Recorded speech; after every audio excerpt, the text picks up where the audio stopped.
Today we are going to be creating a landscape inspired by the Sonoran Desert, and we're going to try to create kind of these nice different shapes of mountains and clouds and the cactuses and the plants that would be in a desert landscape. For this project, we're going to be using chalk pastel. You're going to get two different trays. These chalk pastels are neon. These will glow under black light. These chalk pastels are not neon, and some of them will not glow under black light. We want to make sure that we're kind of using a little bit of both to help create some contrast in our work. The first thing you're going to do is you're going to divide your paper into sky and ground. And you want to make sure that for that you are using the neon chalk pastel. You want to choose kind of light color, so probably not like the darkest purple. And you're going to lay down a light kind of layer of color. When you use these for the sky, you don't want to use them on their tip. You want to lay them flat, almost like you're doing a texture rubbing. You're just going to kind of do a circular motion. When you're doing this, I would say fill about half of the sky kind of with, fill half of your paper with sky and the other half with kind of the ground. So I'm going to use a little bit of my light blue, and I might even throw in just a little bit of the white to kind of help give it a little bit of an extra kind of layer of color. Once you have your kind of base colors down, and I'm not pushing super hard, I'm just going to take my hand and just kind of blend or smooth those colors out. So go right off the edge of your paper.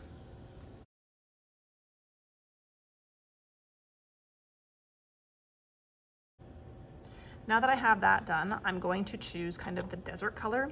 Sometimes under black light, the yellow looks green, so I might stick to like kind of one of these two lighter orange colors for the desert.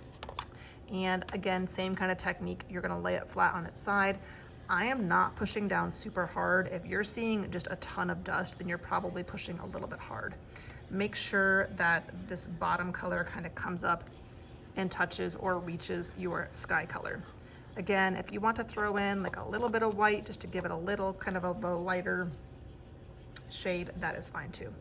And then same thing, take those fingers and just kind of blend that color down.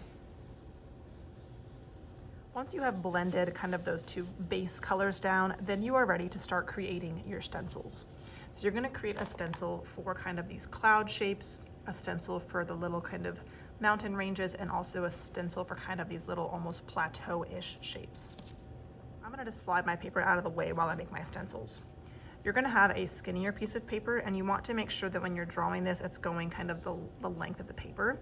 For this top one, I want to draw clouds. I don't want to start in the middle. I want to draw pretty close to this top edge.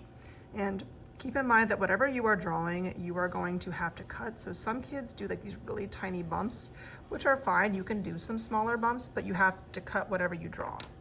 If you end up not liking certain parts, you don't necessarily have to cut exactly on your line. You can always kind of adjust or redraw as you go. But I'm just going to go ahead and cut this all the way out.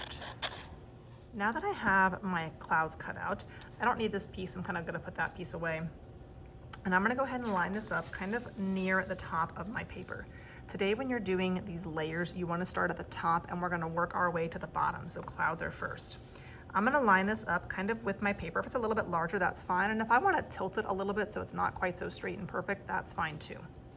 I'm now going to choose a darker color. It could be one that glows. It could also be one that does not glow. Again, I'm trying to create contrast. So I'm okay with kind of using either glowing ones or non-glowing ones. I'm gonna hold this still. I don't want it moving. I'm just gonna kind of go and draw this chalk color kind of right along the edge of this line. I do not need to be too precise. It's okay if I get some kind of in my background. It's fine if you get some back there. You can use the tip for this if you want to, or if you want to lay it flat and do it more like a texture rubbing, that is fine too. And if you want to throw in more than one color, you can also add kind of more than one color. It does not have to just be one color all the way down. Now that my paper is still, I'm going to take my finger or two and I want to slide my finger up. And I'm trying to drag that chalk off the entire edge. I want to make sure that when I move this paper, I'm seeing that kind of shape that I cut. So some kids do like this, and they've got kind of these gaps. Just make sure, I mean, if you want it to look like that, that's fine, but I think it looks better usually kind of when you drag the whole length of your paper.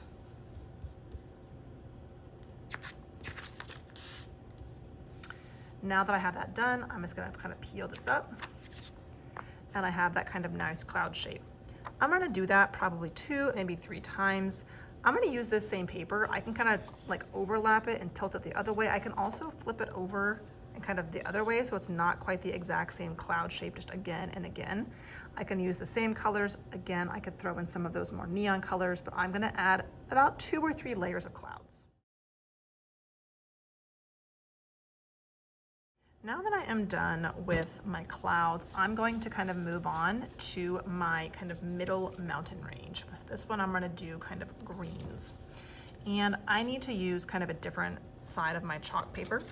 So I'm just gonna take this and kind of just cut this off just to kind of contain the mess and just get that off to the side.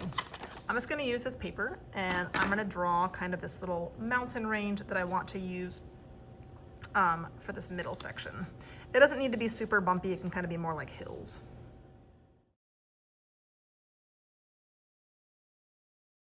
Okay, I'm just gonna cut that line,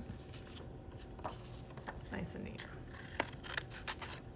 Now when I did the clouds last time, I kind of had like my straight edge at the bottom and my shape was facing up, but with the mountains I actually want to do it the opposite. So I want kind of the straight edge at the top and I want the mountain peaks to be coming kind of up here in the sky. So if you don't like the way that this one looks and you'd rather use kind of like this skinnier piece, it really is up to you. You can use either piece, but you just want kind of the straight edge at the top and like the mountain shape in the sky. I'm just gonna use this one. For this one, you wanna use kind of like greens. Again, these greens glow, but these ones sometimes look very light against this background. So you might want to use kind of a non-glowing darker green to make the mountains themselves show up a little bit better.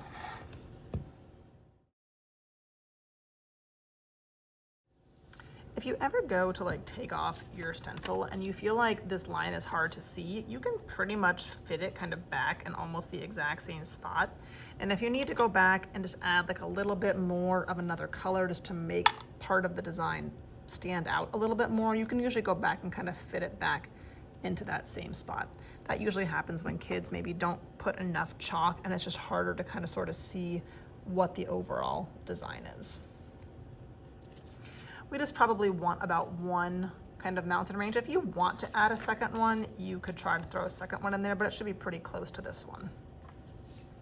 For our last little kind of landscape feature, we're gonna do almost like some kind of plateau. For that, you almost want more like squarish and less triangle shaped things.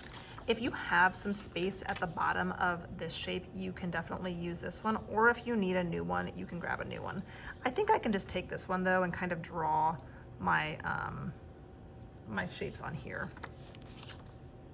This one is gonna again kind of be like facing down just like the mountain, so I might draw that so I know kind of what my line is gonna look like here.